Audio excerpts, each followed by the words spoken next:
Hey, I got a question for you. When was the last time that you had a game night? Like an honest-to-God game night. You got all your friends together, your loved ones, maybe your family or your significant other. You put everything aside and just enjoyed each other's company over a tabletop game. If the answer to this question is far too long ago or never, then that's something you should absolutely remedy. In today's society, we're totally consumed by our screens and our devices.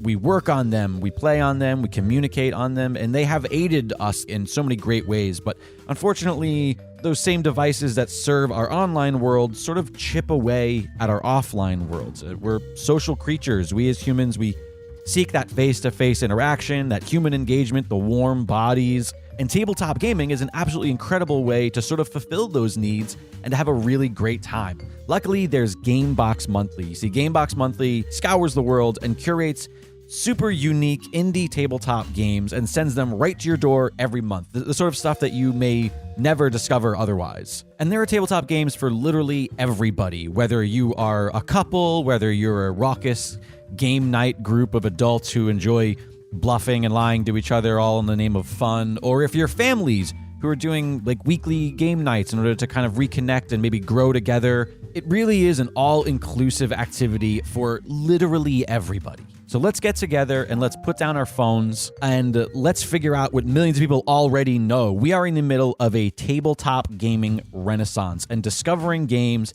is an incredible way to rediscover each other and re-engage your original social network. Go to www.gameboxmonthly.com and rediscover social.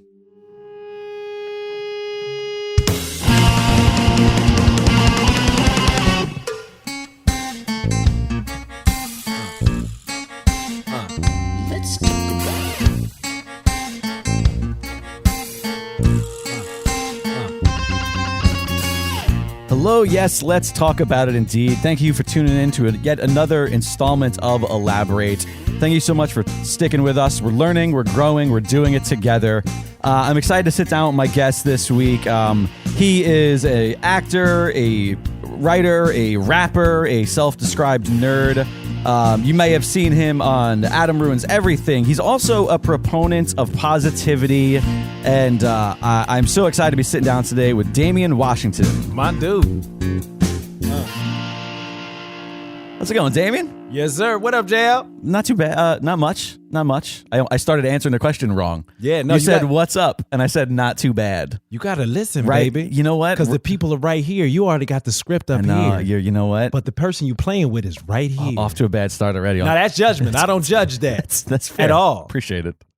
You and I met coincidentally the exact same day that I met the most recent guest of this show, Jordan Black, working on a Comedy Central short, or it was a web series turned, I think whatever. Yeah, no, it was Nick Mundy and all, and was rubbing sticks together with Chris Jericho, hoping that something would catch fire. Yeah, Team Tiger Awesome, in cahoots with Chris Jericho and Comedy Central. Correct. It ended up being called Nothing to Report. Nothing to report. And you, if I'm not mistaken, got to tackle Chris Jericho. It was a thing. Me and him went into the ring. And by the ring, I mean the front lawn. Yeah, so here's the thing: is I don't feel like jealousy gets people very far. But you know, we're all human beings. We suffer from our weaknesses. Fair enough. I could not have been more jealous that you got to you took down the former undisputed world heavyweight champion Chris Jericho, one of the most decorated. And I'm not sure if you saw the brawlway when you walked into the apartment. You noticed that in there. I got eyes, of course. I saw it. It was right there. Yeah, I'm a massive wrestling nerd, and I can tell. Watching you get to tackle Chris Jericho was. I felt some things. It was a thing to do. Very happy to do it. Put it like this, dog. If you were like, oh, you got to tackle Chris Jericho, I'm like, the one funny thing I said I wasn't on camera saying that. Oh, no. So there you go. Oh, man. I do have a vivid memory of Chris after the fact being like, geez, guys, take it easy. Like, I'm focused, man. If I'm going in and someone tell me to do something, and plus you ask me to drive here and put my time on your time to do this thing, I'm going to do it right. I'm taking out Y2J. Plus, he do this for a living, man. Yeah. I'm 145 pounds. Sure. If he's upset that I'm slamming him, he needs to get into another line of work. True. Do you understand what I'm saying? He could break men like you and me quite easily. Oh, yeah. like for breakfast, bro. Yeah. So you are a New Yorker. Yes, sir. Yeah. Harlem World, born and raised, all day, baby. So you grew up in Harlem. Yeah, I could walk to the Apollo Theater, man. Harlem. Oh, really? That close? Yeah. 131st and Madison. Holla at your boy. I'm a Long Islander. Yes, sir. And it's funny because people just you say, "Oh, I'm from New York," and they just assume that I'm like, no, I'm not. They assume the hood. Or just the city in general. Or the city in general. Yeah, the grid. Yeah, the grid. Yeah. And I'm like, no, I live 15 minutes train ride outside of the grid. But for the most part, like I'm. One of the most funny things to me is that people from Riverdale say that they're from the Bronx. And dog, it's a thing. Believe me. And I've lived in the Bronx for quite a number of years and went to school there. And so I know that hood. Yeah. Kingsbridge, what's up? Yeah. And so when people that are clearly from Riverdale and you talk with them like, oh, I'm from New York, you're from, oh yeah, where you from? Oh, I'm from the Bronx. I'm like, oh, where? And then whenever you ask where, you can see their heart skip a beat. What is it? Do people desire New York street cred? Is that pretty much what it's about? People want street cred everywhere. The dude who has street cred, you don't want those stripes. You don't want what you got to do to get those stripes. Believe that. I feel like it's probably anywhere. I feel like if it's Chicago, if it's wherever, if you live in Minneapolis, St. Paul, and you're just outside, you probably still want people to think that you're from the cities or the Twin Cities. But like you're saying that it's a romanticized version of some sort of good life. I think that anyone who is from the hood has no romantic notion of what the hood is. And people who are not from the hood always want to talk about how they from the hood. Right. But it's like, hey, yo, dog, where you at? Right. What block? What corner? Right. So if you don't pass that sniff test, then you ain't about that life. I'm not about that life. Right. I'm not a tough guy, but believe I'm no punk. Sure. And that comes from hood. That's her stripes. So I mean, I'm not about that life at all. Since we sort of dove right into it, like, did you have a rough childhood growing up in where you grew up? Jeez Louise, it's like an airplane has landed on my front lawn. Yeah, no, stuff happens. Life is happening outside of your apartment, right. You know? So you grew up in obviously a tough spot. Like Harlem, I feel like anybody who doesn't live in Harlem has an imagination of what Harlem is. Yeah. And I'm very curious to the reality versus the sort of fictionalized, romanticized, like. I don't know what's in people's imaginations. Because you have the real version. However, I'm sure it's whatever's in the imagination and then some. Do you know what a number hole is? A number hole? Exactly. Hell no. So, like where people be running the numbers. Oh, gotcha. Okay. But that's what I'm saying. You put it together. But you know where people run the numbers, but you don't know about the number hole. Right, yeah. You know, like me personally, I can look at buildings like right now and be like, oh, that was the crack house. That was the crack house. That was the crack house. And these days it's condominiums. Right, yeah. And so, like, when you grow up in places where the stairwells smell like piss, the paraphernalia from hard drugs are scattered about everywhere. And frankly, the only reason I'm doing much anything is because my grandmother joined the neighborhood watch. And I would say a good, like, third of my grandmother's life, I either saw her front from the window or her back. Looking out of it. She was looking out on the block just to make sure I was good. Just eagle-eyed.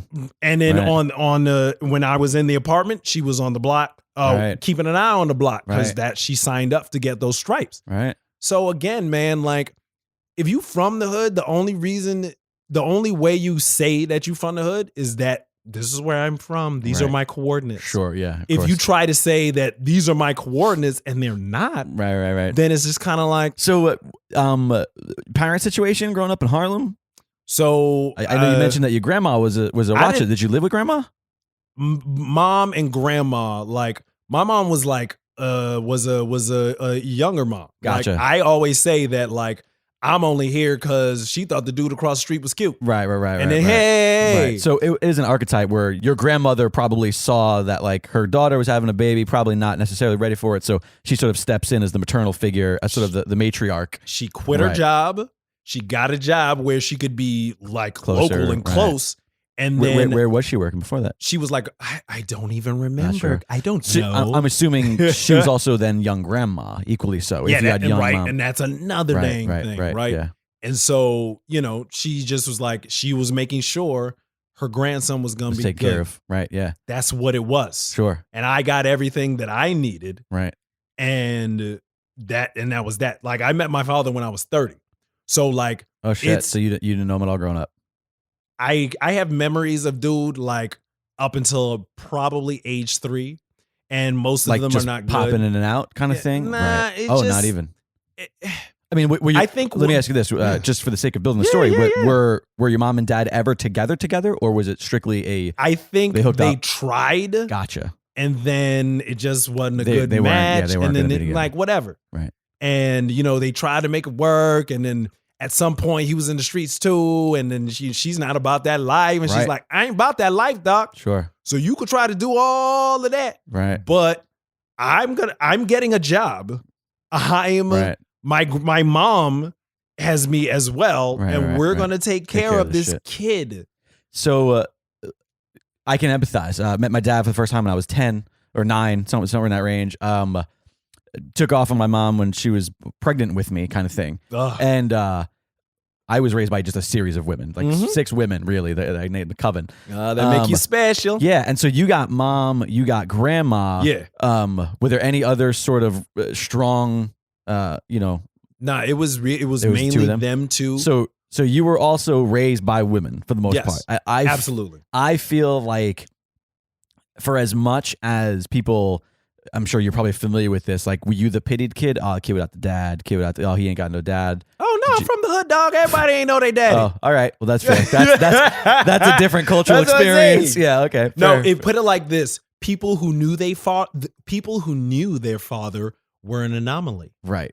and so you look up to them and be like, Wow. "Oh, yo, you know your dad, Right. Oh, wow. Oh, that's Yeah. cool. Where What's that like?" I have the exact inverse experience where I was constantly like, oh, Jake doesn't have a dad. His dad's like, and I'm sure that there were plenty of other single mothers in my neighborhood. Yeah. It just so happened to be that all of my friends and all the things I did, whether it was baseball, like scouts, like I was the one kid there whose mom was there instead of his dad, that kind of thing. Yeah, You know? and that's patriarchy, and that's Right, all yeah. what's in people's minds, and that's like Well, it's the also hood like romanticizing. It's also like Come generally on. like the male roles in the 80s was like, oh, dad goes to baseball, dad Yeah. does scouts, that kind of yeah, drinking Right. Miller Lite and like getting a hangover Right. from schlitz and stuff. it's I hard can't to say. even say Yeah, it. it's tough to say.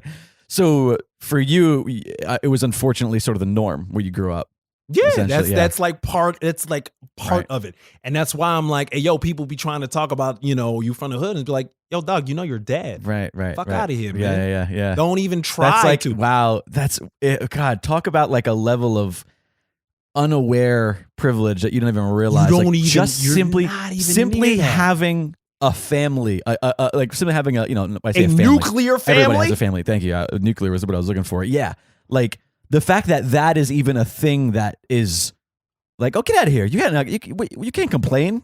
You got dad around. Like that is a level of not okay where that's even Yeah. the thing. And plus, I'm a man, dog, and Right. who do I have to model? 2 women. Right. Yeah. One. Ditto. 2, right? You know Yeah, what that is. do you think that affected the way you were as a kid? Absolutely. Yeah. I think to this day, most of my friends are women. Right. Most of the people I connect with Right. are ladies. And when I connect with a dude, they're like, holy, yo, you're cool. You're Right, cool as right, all hell. right. I'm like, yeah, I know. Which- Because I generally keep dudes at arm's length Right. because it's how I've been able to be successful. Sure. Right. Which is interesting that you say that you feel like where you grew up, it was a common occurrence that Yeah. people didn't have their fathers around. Yeah. So it's weird that like there isn't a giant. I mean, maybe it is. Maybe I'm talking about it right now. And I'm Uh-huh. thinking out. Maybe that's literally it. Maybe like there is a giant community of the people that grew up in areas like that who are just more akin to women because they're they come from Yes. matriarchal. So family there's homes. that. Yeah. And then there's the you trying to be a man and then you seeing what other That's- men are doing Yeah. and then you want to model that and then you Wow. learn, hopefully, you learn that that's not the way. That's such a vicious circle too. Yeah, that's a really interesting way to dissect it. I mean, as Yup.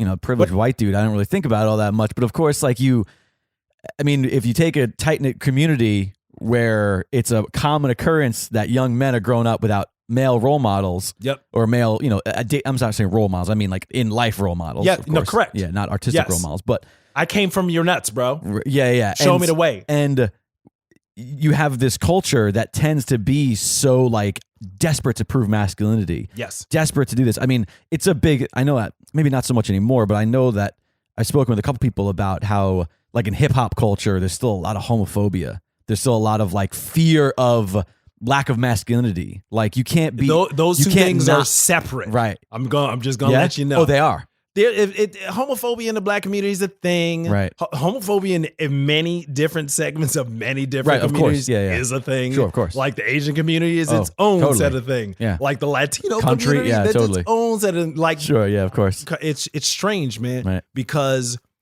through complicated family dynamics, right, somehow, and the internet, and not by my own doing, this was brought to me. I got my father's telephone number. Okay. And so at what age? 30. Okay. So the only reason I asked that is because you specified that you met him when you were 30. I didn't know if it was like, oh, I got it when I was 22 and I waited 8 years kind of thing. Oh, no. So you got it pretty abruptly. Oh, no. I got it and then like sat on it. And then like another dude in my life was talking with me and my lady, a very good, close, actual male role model in my life. Was saying, hey, your lady's getting reacquainted with her side of the family. That's brave. Don't you think you should do something that brave, DW? Oh man. And I was like, word, you gonna put it to me like here, like that, balls on the table with the hammer, and you smashed them and looked me in the eye the whole time. Yeah. Yeah. That's my literally I'm going through this every day of my life right now. I get that. Yeah. And so I call the dude. Right. Like, it's strange because there are many aspects of my personality. Right. That are him. Oh yeah. I came from his nuts, bro. Dude. There's no thing about it that I am that man's son. Right. Oh, dude. I mean, I am a fucking clone. Not just physically. Like I saw photos when I was in my like 20s. I finally saw some photos of my father when he was younger. Because by the time I met my dad, he was already like an old man with a big old beard, you know? I saw some photos of him when he was like kind of clean shaven, a little bit younger when he was in his 20s, 30s. Maybe about 20 pounds before all that. And he's literally standing in a way in a photo that I have a photo of myself in the exact same physical scenario. And I'm like, what is happening? That's what I'm saying, dog. Yeah. And so after me, he had like a proper marriage with like 2 children, 2 wife, 2 daughters. So they have that whole thing, right? I have 2 half brothers that are younger than me. You got 2 half sisters. Okay. Yep. So his wife, of course, this is the court of legend. His wife would always give him shit about it. Right. And so about the fact that he's got this other son out there. Yeah. And do you just to ask you, you say that you had fuzzy memories of your dad, and you said your mom was sort of like, all right, you're going to do what you're going to do. Do you think that your dad was active in trying to be a part of your life and your mom was sort of keeping him at arm's distance, or do you think that he didn't have an interest? Or not an interest. I know it's heavy. It's hard to think about, but yeah. Come on, dog. I'm about to be 40, bro. Right. I met that dude like damn near a decade ago. Right, sure. So I think particularly because my mom kept a lot of stuff. Right. So like I've read letters that he's written to her. Gotcha. And so I'm like, hey, yo, all right, well, it was hard while it was happening, but good luck on that, Glow. Good luck on you making sure this dude wasn't here like that in this way. Oh, so you're glad. Try, so you're glad. He would try, and like there's one particular story my mom would tell him where I was unsafe in his care with like cars and a seatbelt and just sort of just how the man he was at the time wasn't a caretaker. Was not the same level of caretaker he is either today, sure, of course, or maybe even 20 years ago, and I'm 37. And it's like you said. I mean, I'm assuming that he was also very young, just like your mother was. Yeah, he was a young dude. Yeah. So there's like it's no hard feelings, no love lost, right? But you just wasn't there, and like when I met him, like it's strange, man. I'm like, we talking, and it's like, all right, cool, let's meet, let's have some lunch. I'm like, all right, well, if we're gonna meet, come down here, and see me. And I saw him, met him outside this destination we've decided on. Okay, cool. Where? I was working on Wall Street at the time. Oh, so you're still in New York? So yeah, I was still in New York. At 30, you're still in New York. I was already setting up to be out here. Oh, gotcha. And it coincidentally, right. This ball started rolling. Right. And at the table, I'm kind of like, well, I'm leaving New York. Right. Might as well do this Whatever, now whatever. if I'm going, yeah. Not even might as well do this now. Oh. This is happening now, period. Gotcha. It just so happens that Right. I'm leaving town. It has zero to do with you, Coincidental, just like the previous 27 years had zero to do with you. You know what I'm saying? Yeah. I met him, and as I'm shaking his hand, I'm like, well, I got to make sure I don't get a gut, and I'm not going to lose my hair. Okay, great. So, like, I went to give him a pound. Like, you just know that. You left that meeting with a checklist. Yeah.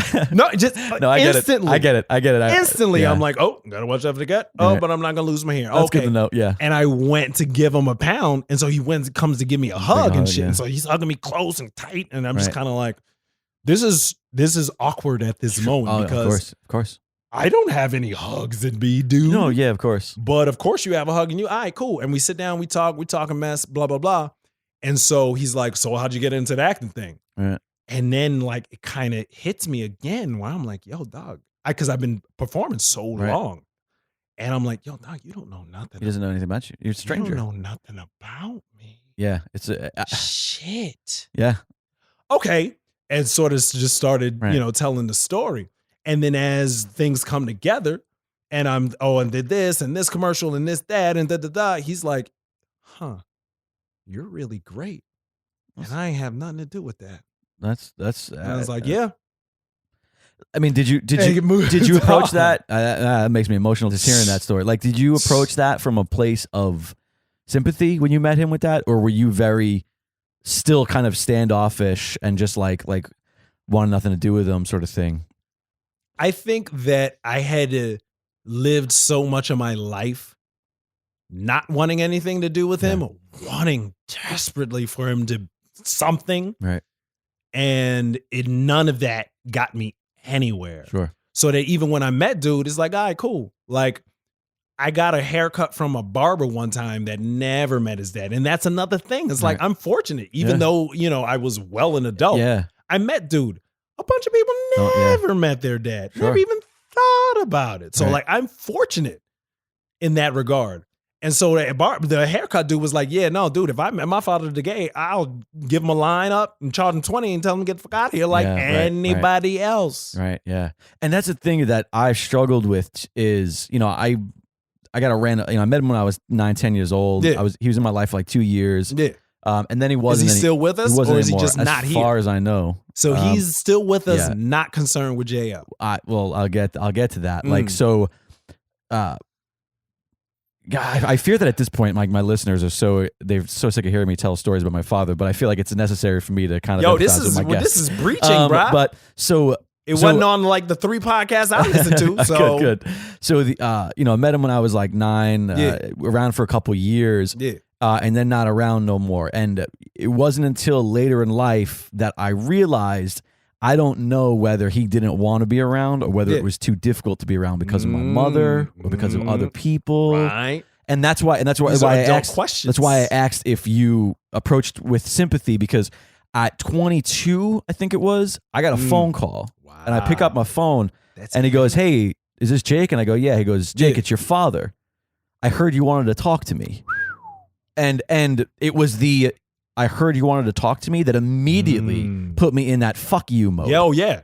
No, I don't want to talk. I don't want to talk to you. Yeah, you know what I mean? But with that said, it wasn't until years after that phone call, years, that I realized like I'm sure that was a really hard phone call for him to make. Oh my God. That he must have sat there holding that phone for 25 minutes. His entire life. Do you know what I mean? Led up to him making that and it's call. like this guy has 2 other sons out there. Your father has 2 other daughters. Like, he knows what it's like to be a father. Yep. Oh, and not to mention that my dad had a kid before, but my older sister's also from my father. Like, so the man is not without love to give. Correct. And the man's not without care, just like I'm sure your Correct. father is not without love and care. Correct. And so at some point you have to decide whether or not it's you that doesn't want them to be in your life. Yeah, oh yeah. And vice versa. Absolutely. And my dad's an old man now. So this is something I've been struggling with. My godmother is she's been urging me quite a bit. My aunt, she's like, listen, nothing bad's going to come of you reaching out. Do you mean nothing's bad's going to come of you reaching out? And I don't know that that's true. Do you know what I mean? But I do know that I do struggle with my carrying daddy issues for forever, and it's probably always going to be there. Yeah. But moments ago when you were just like, man, you're really great and I had nothing to do with it, like that really hit me, because like I could tell you what, if I got any of that from my father ever, it would Yeah, man. In any case, we're both introverted extroverts with some daddy issues. Yep. Like, at what point did you start etching towards who you were going to be as a man? So my mom, she was a dancer. Oh, you know? shit. So you come from some artistic blood. She was, that's like in her. So I could read at an early age. Like, I forget how old, but my mom was still in school and I was very young, and like some child psychology thing class she was in, and was trying to tell, the teacher was like, oh, well, children read at this, that, and the other. And my mom's like, well, my child is younger than that. And he reads. Right. And the teacher's like, that's not possible, Miss Jackson, blah, blah, blah. And she's like, my baby could read. Like that type of shit. And at some point, it's like, can you read these lines? And I read the lines and they're like, huh, read that. And it's like, we got it. We're good. And so it's like, well, I'm good at this thing because I come from a performer. Right. And somewhere around there, as you know, you just keep throwing wood on that fire. Right. Eventually, I get to high school for performing arts, like the Fame School. And so, so you went to high school performing arts. Oh yeah, dog. Like I could name drop mug right now. Oh, because a lot of people you came up with, yeah. Oh yeah. So you know them. So that's really great that your mom and I assume grandma, who also probably played a large role in that, like they saw that pretty young and they urged you to do that. Was that? I mean, I can't imagine. And again, this is just speculation. I always feel like I have to. God, my white guilt runs deep, man. Let me tell you. Well, white guilt is a whole nother thing. That's an entirely different podcast. I always feel like I have to disclaim whenever I say some ignorant shit like this that I feel might be factual. I can't imagine that going to a performing arts high school and growing up in Harlem lent itself to being a very popular kid on the streets. I wouldn't even call it that. Because I really was home and school. I didn't do anything. Gotcha. Like my friends made fun of me, like, "Oh, we're gonna hang out, but don't ask Damian because he ain't gonna be able to come." Gotcha. So you didn't catch flack for that. You didn't catch flack for being like the performer kid or the artsy kid. Nah, I ain't know nobody on the block. He was one person I knew on the block, and he was about a whole nother life anyway. Like he's a .comer entrepreneur, dude. Was that by design, or is that just how the cards felt because of what you were doing? Like, you know what I mean? Little you from purposely column A, little from column B. I didn't shy away from it. I always wanted friends, and I'm a friendly dude. Right, yeah. But you're around people, and it's like you try to connect with people, and it's like, I don't connect with you. Right. Or like my mom is like, nope. Like, and my friends whom I love and who I'm on the telephone with hours, I can't even be around. Sure. So I ain't gonna be trying to be around the random dude in the building. Gotcha. I see. Right. You know? So you got the bug, you're in performing arts school. Like at that point, are you just like, this is it? Like, this is what I'm doing? Like, I can't imagine, does college come after performing arts high school for the most part? Or are you like, listen, I got everything I need, I'm gonna go to work? Put it like this. I did a commercial for Captain Crunch when I was 16. And that's like, you know. Shit, man, you got them crunch berries. Yo, dog, Christmas Crunch. Like, was that your commercial? Did you just give us the free promo of your commercial? Oh, yeah. Crunchy sweet berry stars, stockings, trees. And then he remembers all the copy. I love it. There. And then the captain flies in and he's like, and these, my new Jingle Bell Rocks. They turn your milk red. Jingle Bell Rocks. Rockin' red. That sounds so disgusting. Oh, it was disgusting, bro. There are these little cereal pellets that you put in your milk and they turn red. Rockin' red, according to me. Right. According to me. This crunch is only here for Christmas. Right. That's one reason why it's and bite and smile. Right, right. Oh, that's hilarious. So like, that's my first sort of like, I'm not going to do the theater like what I'm being trained to here. Sure, yeah. Because I hit this mark and said this line and did what that guy and got a whole lot of money to do. And I got $6,000. Right. So yeah, I'm gonna do that. And it's just the Christmas cereal, bro. The Christmas cereal. And we're talking like 94 though. Right. Like, no, I've had my car since 97. So yeah. So we're talking 97, $6,000. Oh, gotcha. Right. Yeah. So man, that's young. It's not like super majillionaires, but that's a comma. Yeah. And plus a number over 5. Right. And I'm a child. Sure. So it's like that sort of set me up to be like, oh, I can do this. Yeah. Oh yeah, no, this is a thing. And like I pack the theater and do well in the theater. Nice. And it's sort of like, well, I ain't about this life because I ain't about what you got to do to be in the theater, the tech rehearsals and the tech week and the all of that. I also sort of had a similar thing where when I was young, I was like, oh yeah, theater. Like I want to be a real actor. And then like the thing I realized is like, man, I loved the shows. Yeah. I loved the shows. Hated every moment before the show. Yep. Hated all the rehearsals. Yep. Hated all. Yeah. I also like hated. I know this is just gonna make us sound like lazy fucking actors, but I just hated I hated the work that didn't feel rewarding. Like there are some, admittedly, there are definitely some projects where after opening night or after closing night more so, you go like, you know what, this was really rewarding. This is really fulfilling. And of course you look back and you go like, I'm glad that I did this. But during the grind, you're not enjoying it. There's like 4 different metaphors that come to my brain. Oh yeah. Like throw me one. Like Give me one. One, I need dough, bro. I know it's a metaphor. This is the desire. I need dough. Right. I'm not going to pay my rent on the West Side. That's true. Yeah. On like New York. I did this really nice show. Right. Yeah. No. Yeah. Like the theater is ephemeral. Right. And we have cameras these days. So why give your life? That's your time. Your time is your life. Why am I giving my life to something that only a handful of people will see? Right. And no matter how great it is, it's come up on the show quite a bit. It's come up quite a bit. It's like eventually, like, do I want to dedicate all of my days to these 60 people? Or do I want to do something a little bit bigger? And I know that countless hours. And I know that we're really being really disparaging to the theater right now.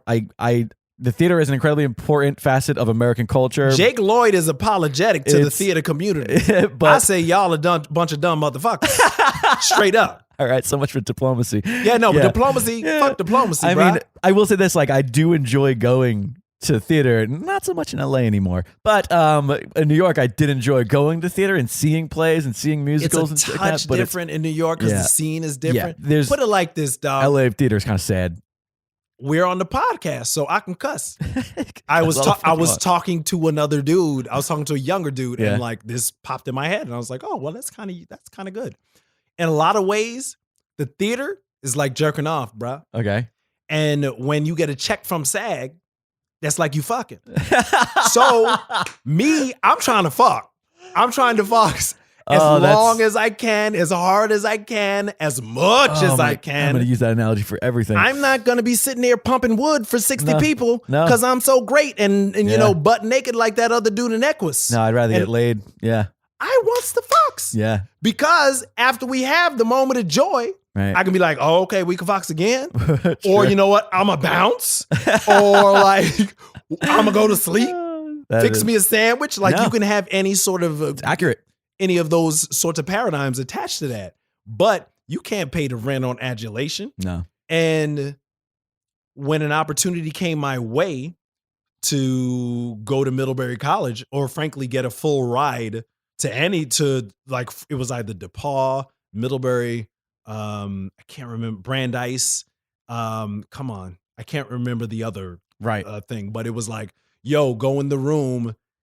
Essentially, my high school guidance counselor was like, I don't know what these people looking for, but you it. Right. So put on a tie and go down there. Go down, smile. So I went down there and I was in rehearsals for this show, for the final LaGuardia show. Huge thing. It was standing room only overnight, so I can still taste that shit. It's so good. I was in rehearsals with the lady that I was playing. Me and her, she was the love interest, right? Long story short, my co-star was like, "Hey, yo, where you going today?" And I was like, "I don't know, some of these colleges, I don't know." Right. And she was like, "Wait, let me see." And she looked at the list and she was like, "Dude, you have a chance to go to Middlebury?" I'm like, "Yeah." She's like, "Full ride?" I'm like, "Yeah." You have to go. Really? Yeah. I'm like, "I don't know where that is. It's not far enough." She's like, "Dude, if you don't take nothing else from me right now, go to this. You have to go to Middlebury." Yeah. So I'm in the second round of interviews and dude's like, "Oh, okay, so we can put you in the DePaul pool." And I was like, "Oh, no. Middlebury. I want to be in Middlebury." Okay. Like scratched it out. Wrote it down. All just because of a suggestion, yeah. All because of the very smart, talented actress, person whom I respected, who knew about these things when I clearly didn't give a damn. And from what it sounds, being in my mom's house, and from what it sounds like, gave you a very passionate plea as well. Yes. It's not just like, hey, maybe you should go here. She was like, no, You must go there. Yeah, she put some stink on it. She rubbed some funk on the dog, and it was all sorts of funky. Right. Yeah. So I was like, I bet. Molly Kleiman said I should go there. I'm going to go there. Right. Because I don't know any of these damn schools. And, I earned the scholarship, and, the rest is history. Can you tell me a little bit about the posse? Yeah. So posse's in my life because that's how I got to Middlebury College. That piece of paper where they were like, I don't know, there's a full ride offered to one of these schools, and I don't know what they're looking for, but you're it. Right. It was an organization at the time was just about 10 years old. They had just started opening up their second city. Okay. And the president and founders, her vision was to have 10 cities, 10 posse cities from, I forget how many universities, but like that's what she was on. Okay. So she was gunning for that. And at the time I was at Middlebury Posse 1, she was at Harvard getting her doctorate. Right. So like her master's of education, like Deb's a G. Right. Shout out to Debbie Beal. You ain't listening right now. Maybe I'll send you this little clip, but you use the G of the G, capital G, Deb. So that's how I got to Middlebury, man. Gotcha. And they want, Posse is about finding kids that traditional methods of college outreach will not find. Gotcha. So they look at SATs. Right. And all these other measures. I got 1,100 on my SAT, dog. Right. Back when you can get 1,600, I got 1,100. I split the shit. So I ain't getting into Middlebury, dog. Right. Yeah. Like I'm just nowhere now. Sure. So through Deb's method, she developed a way to be like, I can put 20 kids in a room and you can pick 10 of them. And those mofos are going to graduate at 90%. Gotcha. If the national average is just over 50%, and you could pay a lady and make sure that people that you traditionally, the Korean, the Russian, the Cuban, the Puerto Rican, the two black people, right, like they ain't going to Middlebury, dog. Okay. You can get us them and they'll graduate. Yeah, sign me up. Right. So I was part of that first contingent, and that's posse. Like Gotcha. I wouldn't have dropped out if I had my posse with me. Right. Gotcha. That's what that is.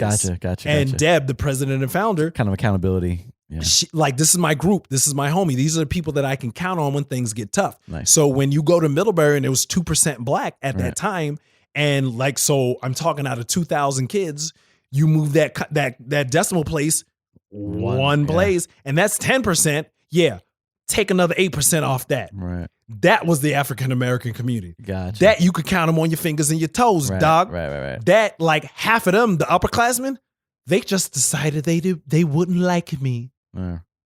So of the black people, more than half of them on campus was like, nah, fuck this dude. Right. Yeah. Like legit, fuck him.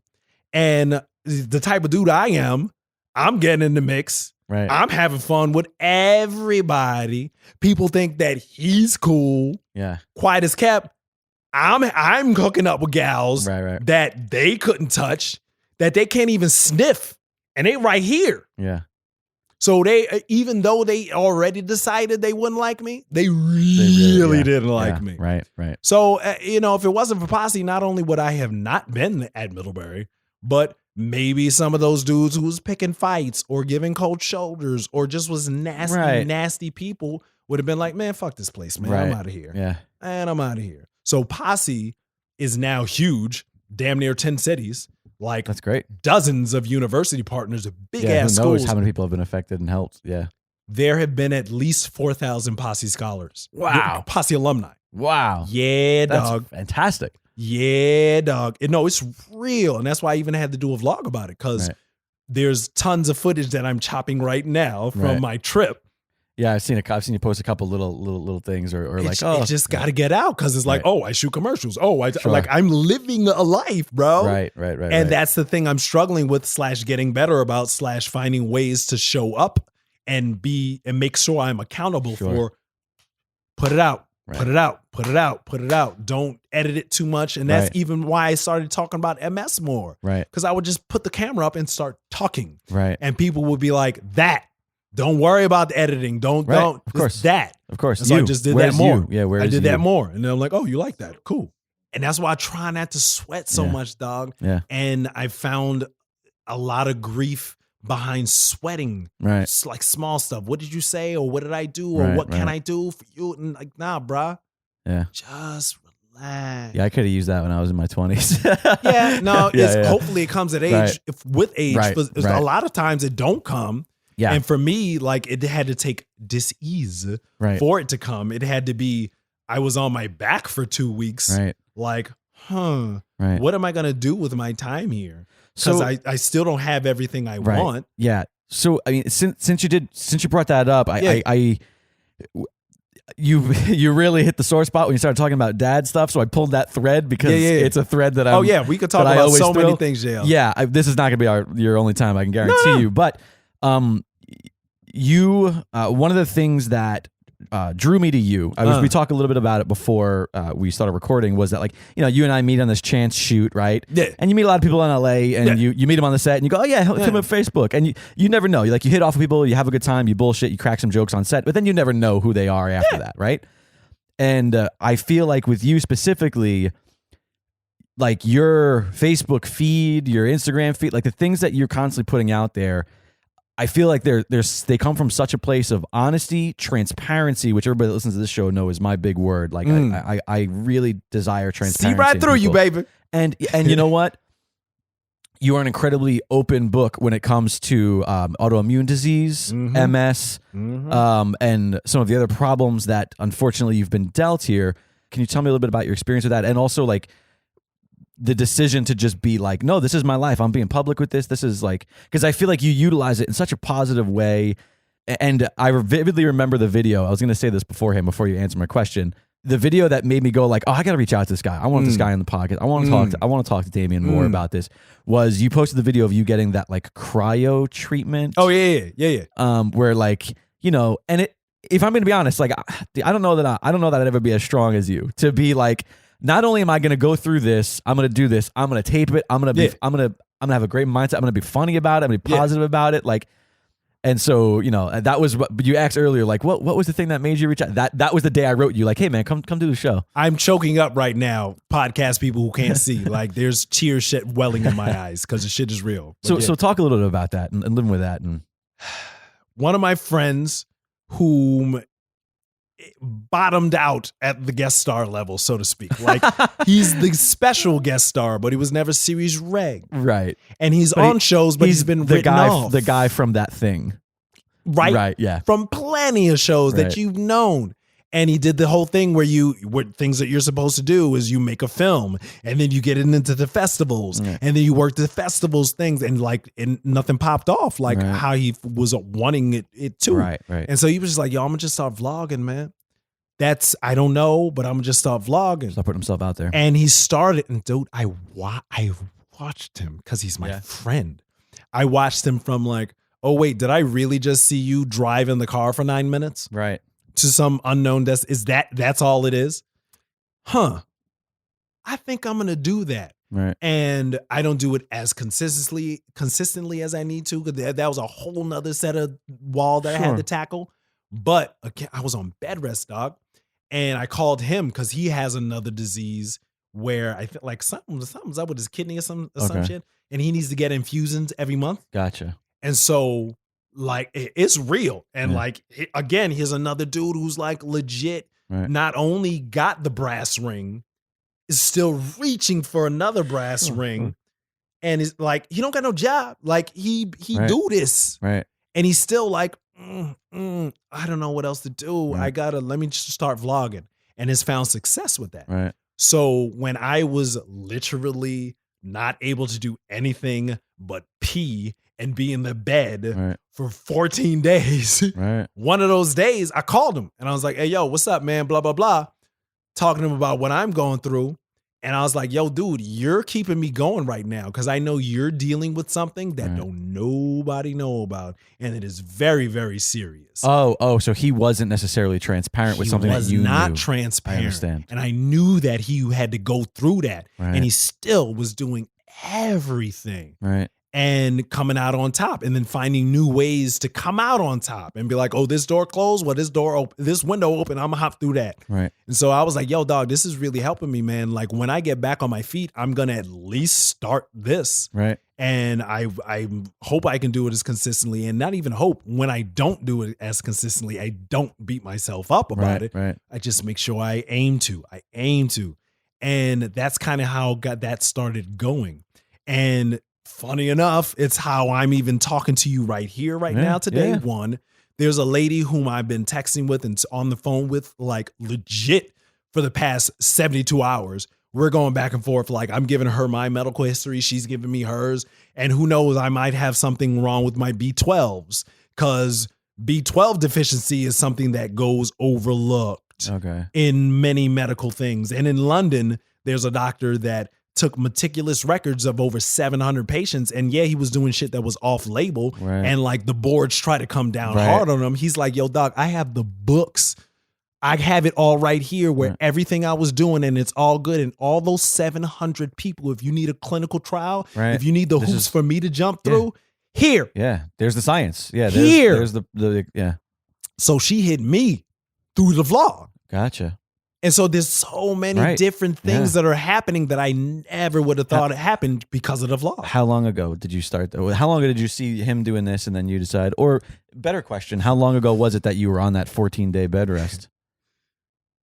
That was 2 years ago, almost 3 years ago in February. And was that when you were diagnosed with what you have, or have you known about it for a long time? Put it like this, dog. There's a BuzzFeed video with me, regular people wrestle sumo champions. I remember that. Okay. I remember that. Yeah. That you day, got whipped around, man. I thought you were going to break yourself. Dog, I had I remember that video. Yeah. I had a sheet in my hand of an MRI reading that was everything is normal. Everything is fine. This is a perfectly healthy 34-year-old person. Okay. He totally has multiple sclerosis.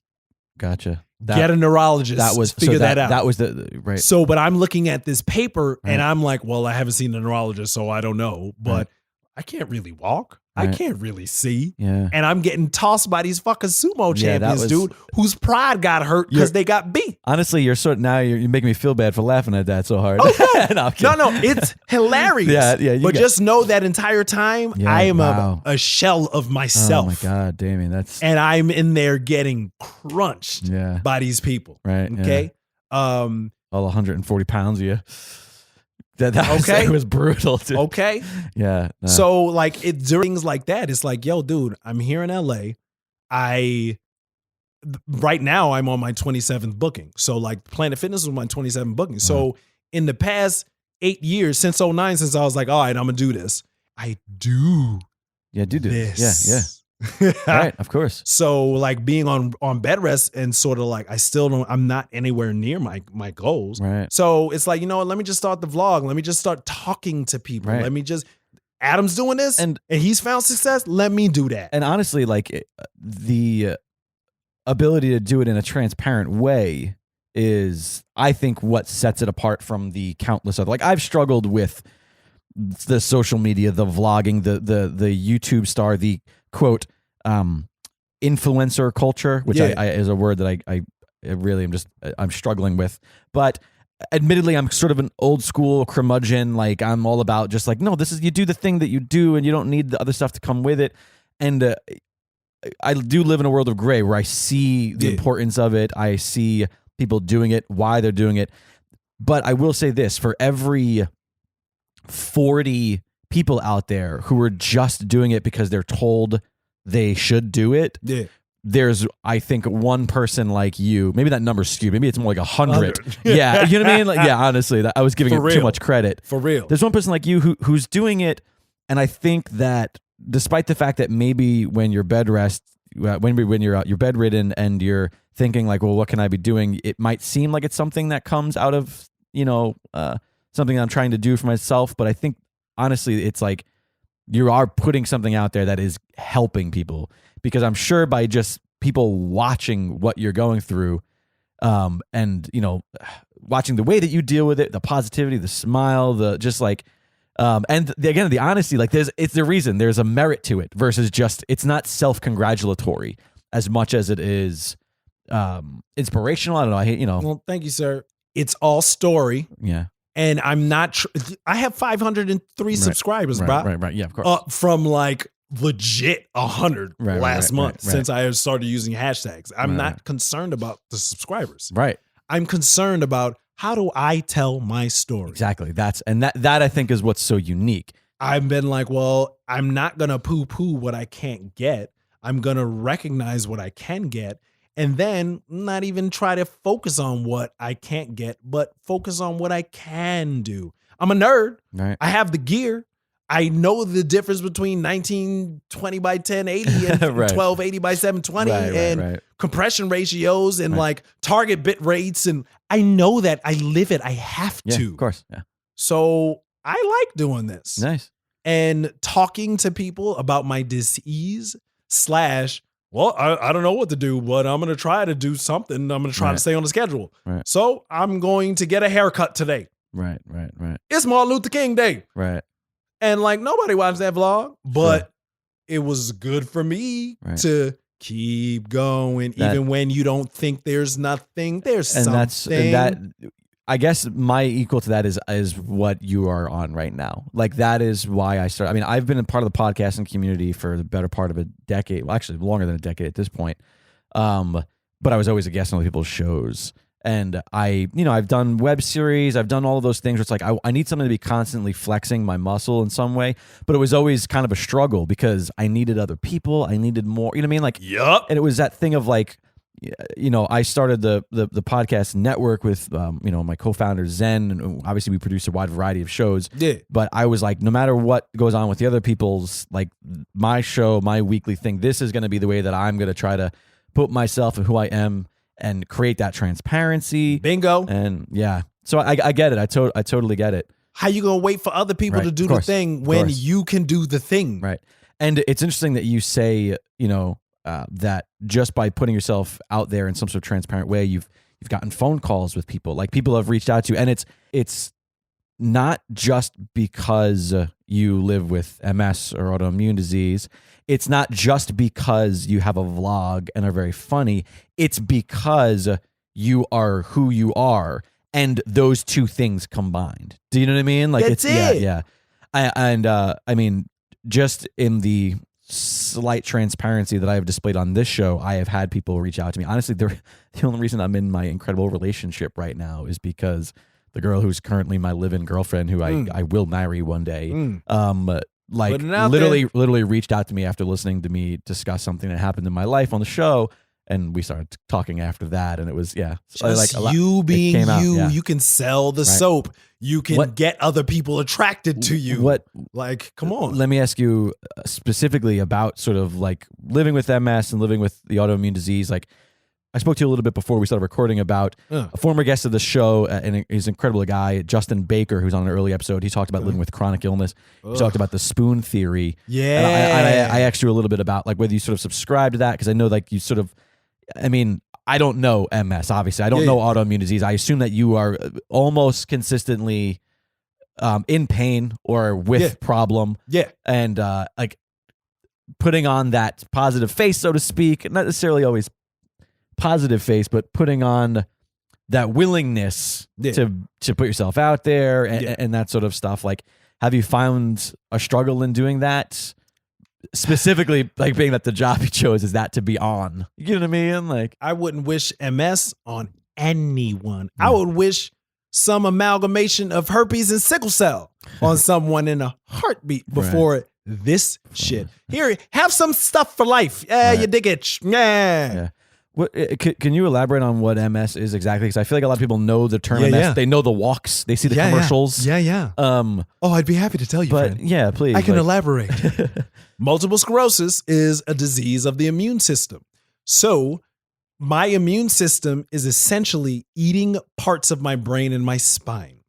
All of the nerve connective tissue in your all of your nerves, they are coated by a sheath called myelin. And the myelin is a fatty substance that helps electrical signals go through your body. So essentially, like any of these cords, if the cord started fraying, then the signal would not get from one end to the other as well. Maybe not at all. Right. So in my body, for some unknown reason, my immune system is eating the cord, eating the sheath around the cord. So that means everything automatic in my body that's not the heartbeat or the lungs is affected. Is it right? Everything. The way I walk, the way I see, the way everything. And is that combated with certain types of treatment, with certain types of like how do you combat that?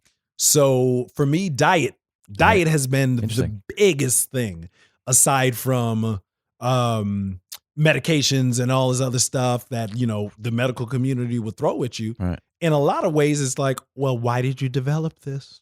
Right. Like to get so, you know, touchy-feely about it. Yeah, no. It's like, hey, bro, how you living your life, man? It is something like MS passed down from... I'm literally the hereditary. only dude. Hereditary was what I was looking for. I'm the only dude in anywhere near anything. So it's not not hereditary. It's like it can be passed on. Gotcha. But it's not for you. It hadn't happened to me. Understood. So I don't know why, and my body is eating itself. Right. But if I'm not careful, if I don't eat the right food that is actually food containing nutrients, so that the cells in my body, the mitochondria of the cells in my body can function as best as they can, so that the parts of my body work better. Yeah, sure, of course. It's like the building block level, bro. Like of course. It's a car on bad gas. I mean, yeah. I mean, you gotta sometimes if you have a piece of shit, you gotta put the expensive gas in it, or else it's just not gonna work. Yeah, that's it. Yeah, absolutely. So like from there is sort of me like figuring out like, and a lot of, you know, like neural developing people, they call it that MS comes from a fall. And in some way I've fallen in my brain, and that I have to either come to terms with that and face that and like whatever, and the dis-ease will go away. Existential sort of. Yeah. So I mean, dude, I am a present mofo. Right. Like, yeah. I meditate twice a day. I do Qigong twice a day. Like, dude, what's that? Qigong, energy work. Because again, I have a problem with energy. Qi, energy, gong, work. Oh. Like, what does that entail? It's there's many different styles, just like Tai Chi, the more one you're familiar with. Like, yeah, of course. I forget what Tai Chi is. I forget what it's called. Anyway, sure. There's different styles and like whatever. I do the style, the 8 brocades, just like the 8 silk brocades, like the Silk Road from China. Like I do the joint that an old Chinese general was like, you soldiers, y'all do this. Right, of course. 3 times a day, 4 times a day, 6 times a day. And I do it at least twice a day. So, I mean, like you have no choice but to put in work just to be. Just to show up and hit marks and say lines. Right. Yeah, you have to put in a lot of work. So you're a pioneer. You're living with the things you're living with, whether you believe it or not. You're putting really incredible things out to the world. I'm certain that other people who are struggling with the same things that you are struggling with would absolutely love to hear more about your struggles, to sort of have an additional person that they can, share an experience with, to learn other people. Like, is there a way is there anything that you do that sort of helps connect that community? Or is there anything you're a part of that sort of ties it together? Or is it you're just like doing the best you can? So far, I'm doing the best I can. You go to DamianWashington.com, you get all your DW news. All the vlogs are there. Like, great. Unless you know me or have been looking for videos on YouTube, because I've tagged them well. Yeah, I was gonna say, do you have is there anybody else in that community that's online that's like sort of sharing their stories? And was it MS Cares or MS Info? You can basically Google MS, multiple sclerosis, and anything, and then it's the communities are there. Well, Damian, I cannot thank you enough for coming and sitting. I can't thank you for being so incredibly transparent and being honest and just like living your fucking truth, man. Just being who you are. I appreciate you, JL. People on the internet, if they want to follow you, they want to see the vlog, they want to see where do they go? Send them the right spot. You can go to DamianWashington.com. You can follow me on that's 2 ways, DAMIAN. Don't put that E in there. That's some other dude. Damian. It's Damian. DamianWashington.com. On Twitter, I'm DDubs57. D-E-E. I love it. I love it. D-Dubs57, D-E-E-D-U-B-S, and that 57 is a nod to Danger Mouse that I can tell you in a whole nother time. Okay. D-Dubs57. My YouTube channel is Digital Ridiculous. One word. If you put a space in there, you actually type it one word, and YouTube will be like, "Did you mean this?" Right. I knew it out the space. Yeah. And then you'll get everything. All right. Well, as always, find me on Twitter at Liquid Jake. Yup. Follow the show at Elaborate Pod, and do me a favor. If you're enjoying this podcast, if you're listening to these, if there's been a specific guest that you really felt akin to, if there's a conversation you enjoyed, do us a favor, share it with somebody. Share it with somebody you know. Share it with somebody that you think might be affected by something that one of our guests has discussed, or just people who you know that like podcasts and of the similar nature. With that said, if you're listening on iTunes, hell, if you're not listening on iTunes, go on iTunes. Leave us a review. We're currently a 5-star rated podcast. Thank you so much for those reviews. I would love to keep that rating.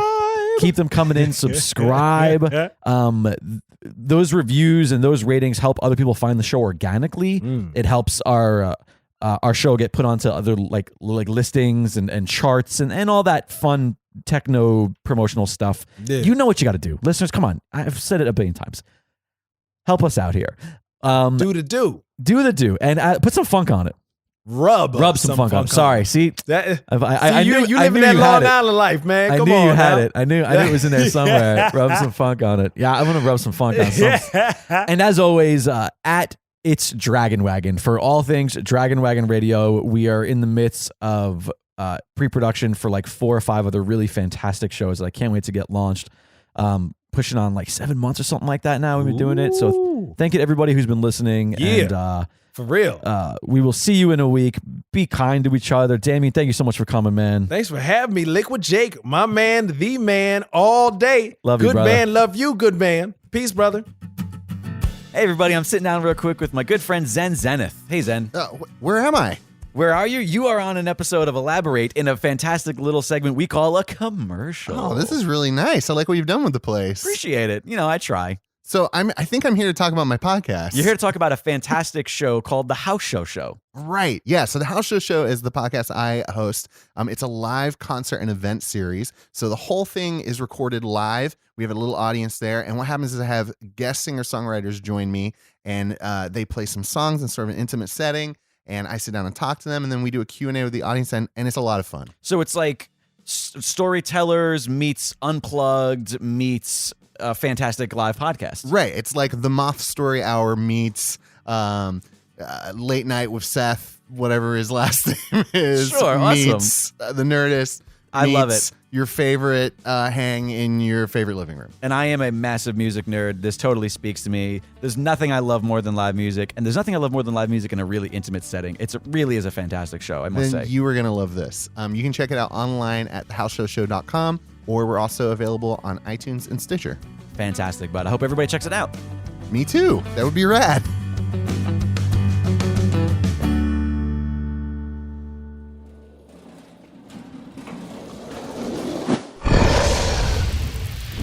Dragon Wagon.